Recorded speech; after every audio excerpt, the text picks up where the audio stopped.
Yup, that's right. I finally locked the door because you kept on interrupting my videos. You can't do this to me. Yes, I can.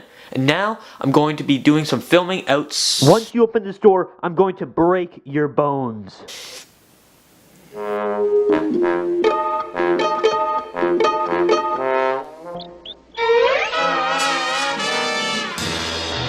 Well, since I'm stuck in this room, I guess it'd be the best time to make a video on all the Scooby-Doo movies and TV shows. Not because it's Halloween, but, you know... What's this? Scooby-Doo, you've either at least watched one of the shows or movies, or at least heard of Scooby-Doo, because just how iconic he is and the gang. And as a child, I was a big fan, a massive fan of Mr. Doo and the gang. I decided to go over basically all of the TV shows and most of the movies and talk about what makes them work and what makes them not work. And this setup doesn't work. I thought it looked spooky, but it just looks terrible. Where are you? We got some work. Scooby-Doo worked only because of these iconic characters and the chemistry these characters have together. That's what the original show, Scooby-Doo Where Are You, brought. And that was the original and the first Scooby-Doo show. And I would say it's my favorite basically because of nostalgia, and it has the OG Shaggy voice. Then in 1972 we had something called the new Scooby-Doo movies, which weren't movies but it was a show, and it was basically the exact same thing as Scooby-Doo Where Are You, except it had like guest stars, famous icons of the 70s like the Three Stooges, Batman and Robin, Sonny and Cher, stuff like that. It was an interesting blend between just the Scooby-Doo gang that we loved from Scooby-Doo Where Are You, but then added in with these just icons that just, they're like, hey, let's just put this guy in there. But for some reason, it worked. So after the new Scooby-Doo movies ended, we got something called The Scooby-Doo Show. I know, these titles are pretty original, which is basically the same thing as the first two shows, but instead we have a new character, which is Scooby-Doo's cousin, Scooby-Dum.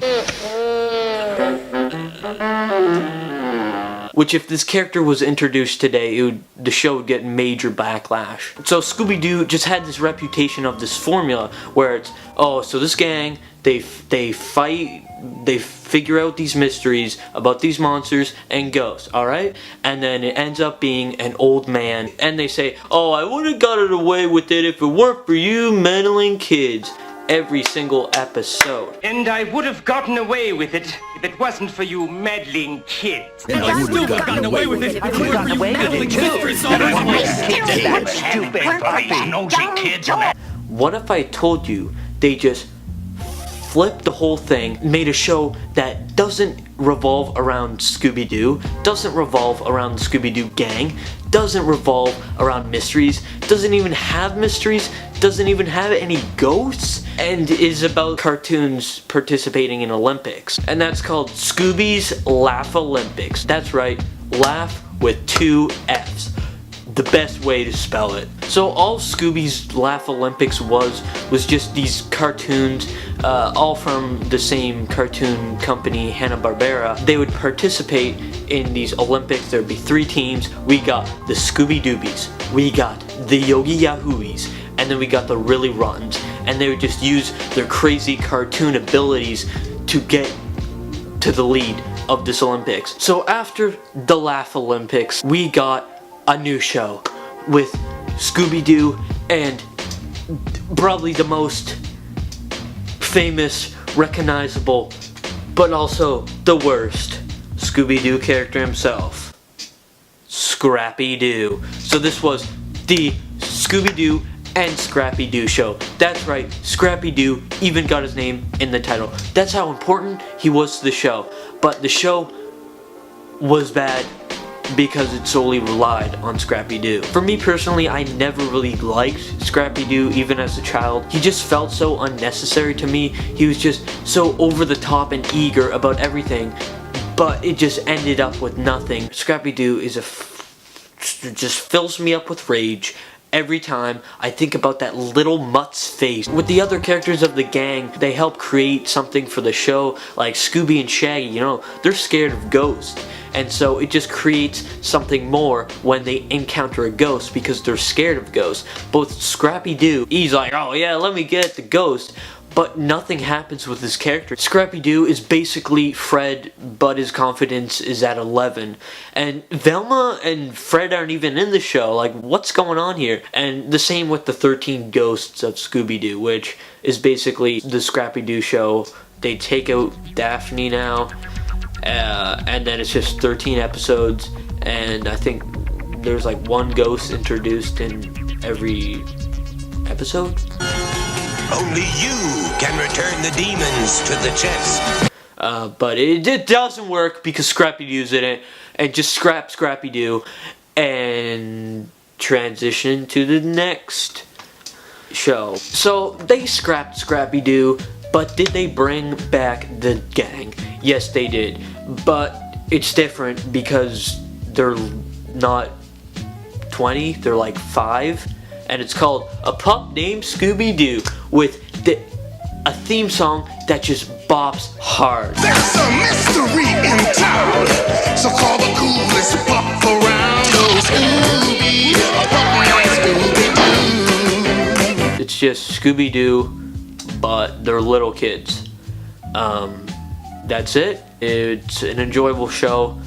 I don't think I would ever watch it again. After A Pup Named Scooby-Doo, we got later on What's New Scooby-Doo, which has an even more slamming of a theme song than A Pup Named Scooby-Doo does. What's new Scooby-Doo? We're coming after you.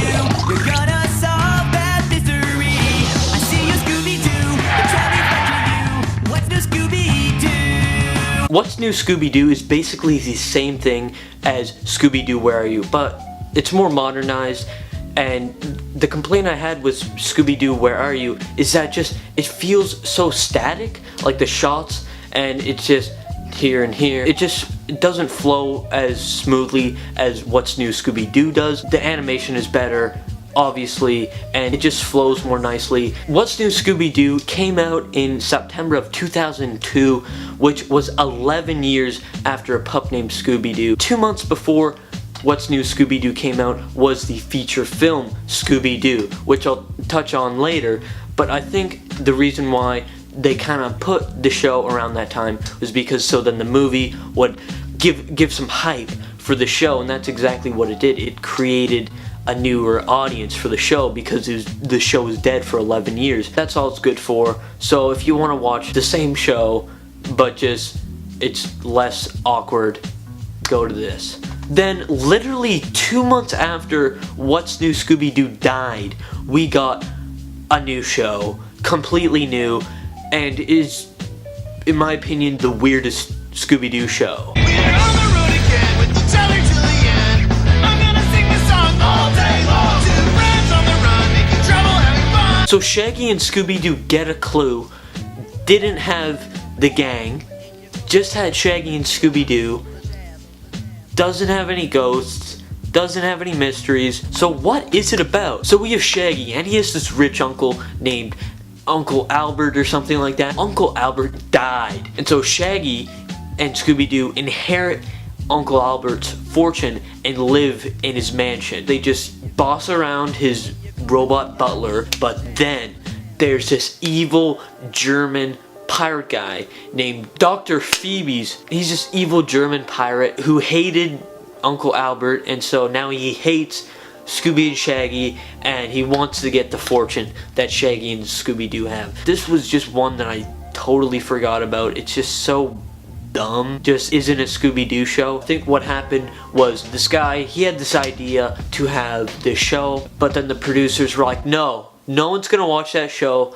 We don't have anything coming up with Scooby and Shaggy, so why don't we put their characters in that? But then 2 years after Shaggy and Scooby-Doo Get a Clue, we got actually a great Scooby-Doo show, which is called Scooby-Doo Mystery Incorporated. Mystery Incorporated really combines different elements of the things that you love and adds some new stuff that really elevates the show. We got the stuff that you loved, like the whole gang, and we got the mysteries, we got the ghosts. Scooby-Doo Where Are You and the other shows, they're super predictable, you know?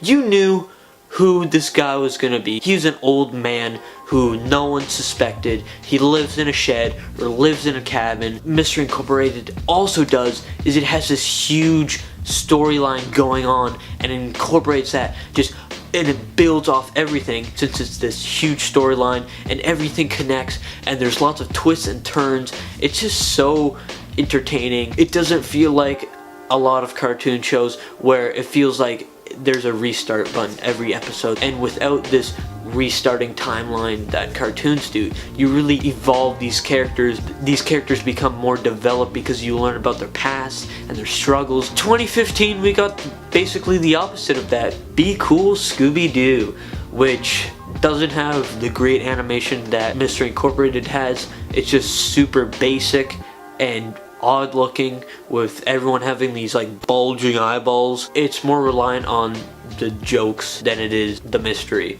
which is something Mystery Incorporated didn't have. It was more reliant on the mystery. I don't really have much to say about it. It was entertaining, at the least. Scooby-Doo, where are you? We got some Before I work. talk about the live-action Scooby-Doo movies, I want to bring up the straight-to-DVD Scooby-Doo movies, which there is like 31 of those, and over the years I've seen about 25 of them. But out of the 25, there's two I want to bring up. First is probably a childhood favorite of mine, one that I just loved, and that is Scooby-Doo and the Legend of the Vampire, which was a banger of a Scooby-Doo movie, let me tell you. The movie is about the gang, and they go to Australia. There's like this battle of the bands. They can't do the battle of the bands because these evil vampires are scaring everyone away. And so they're like, oh no, what are they gonna do? They call up the boys, the gang, they come, save the day, and then it ends up, guess what? Who it is? Who's the vampires? It's these guys that didn't win the Battle of the Bands last year, and so they decide to disappear, live in caves for a year, and then dress up as vampires to scare everyone because they didn't win last year and they want to win this year by default because all the bands are going away. It's very convoluted, but it's just a fun time, you know. But I find the best Scooby-Doo straight-to-DVD movie is Scooby-Doo Camp Scare, which, by the way, the beginning.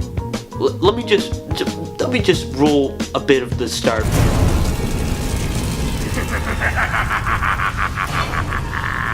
It can't be.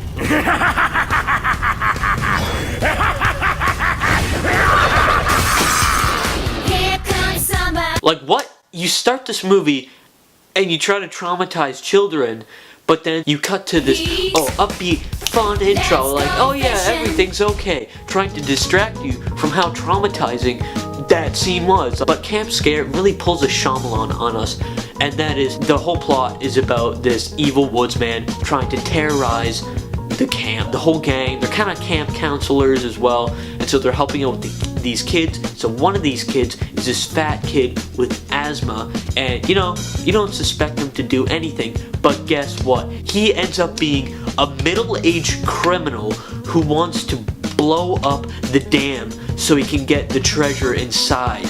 And so he tries to scare off everyone so then he can blow up the dam. Scooby-Doo 2002, I think, is the best live-action Scooby-Doo movie we're gonna get.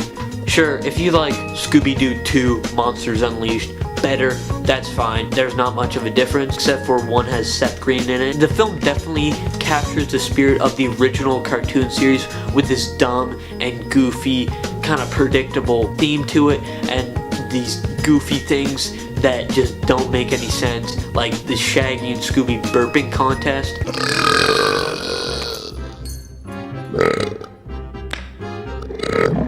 That had nothing to do with anything, but as a Scooby-Doo movie, it works. It's not a good film at all. It's but as a Scooby-Doo film, it really brings you what you liked about the Scooby-Doo cartoon series, but I think presenting it in live action, it just doesn't translate as well, because there's a lot of like cartoon sound effects, cartoony things that in live action you think, hey, that might work, but when you see it doesn't. But one thing added into this film that surprisingly really works is Rowan Atkinson, who is just delivers these just cheesy lines and makes them work. Matthew Lillard as Shaggy in this film is the best Shaggy in live action, and he's also the voices of a lot of the straight-to-DVD movies as Shaggy, and so he has that kind of, you know, experience with the voice, and that's why he really transforms into Shaggy. No one can ever top him. Like, why would they even try to top a live-action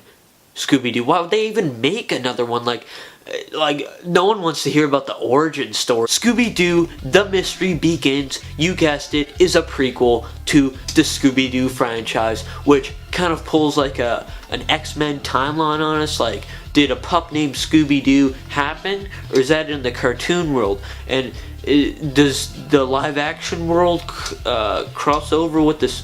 Is it the same thing as the cartoon? Is a pup named Scooby-Doo in canon? Because they were like 5 when they met each other, but in this, they're saying that they were in high school when they met together. So, but the start of the film is just one of the best openings to a film you will ever see. You know, they live in Coolsville, which, according to the sign, is a cool place to live. Which got me thinking, said who? Who said it's a cool place? Coincidentally, the whole gang goes on the same bus, except for Scooby-Doo, of course. He's at a pet adoption fair, which only happens once a month. So if you want to adopt a dog or a pet, you have to wait for a month at this for a fair to come to your town. Next month for sure, Scoobert. I just know it! This is a TV movie, so the cast, it's not that great as the theatrical movie. It just seems like they got people that, you know, they kind of look like the gang, but Fred doesn't even have blonde hair in this. Like, what is this? It feels like they're giving impressions, they're not exactly embodying these characters. Like Shaggy, Matthew Lillard really embodies Shaggy. He has the voice, and he has just a persona. But in this, in The Mystery Begins, this guy named Nick Palatas is just impersonating him, and it's not great. What do you got there? Trying to build a better mousetrap? Because he's trying to make his voice super high, but guess what? In real life, he doesn't sound like Shaggy at all. Hi, I'm Nick Palatas, and while they've been filming me... So overall, what we've learned in this episode is that if you take the things that made Scooby-Doo work, it's not gonna work as well as it should. And also that Scrappy-Doo, if you put him in the show or movie, it's automatically, objectively 3 times worse. And that's the end of the video.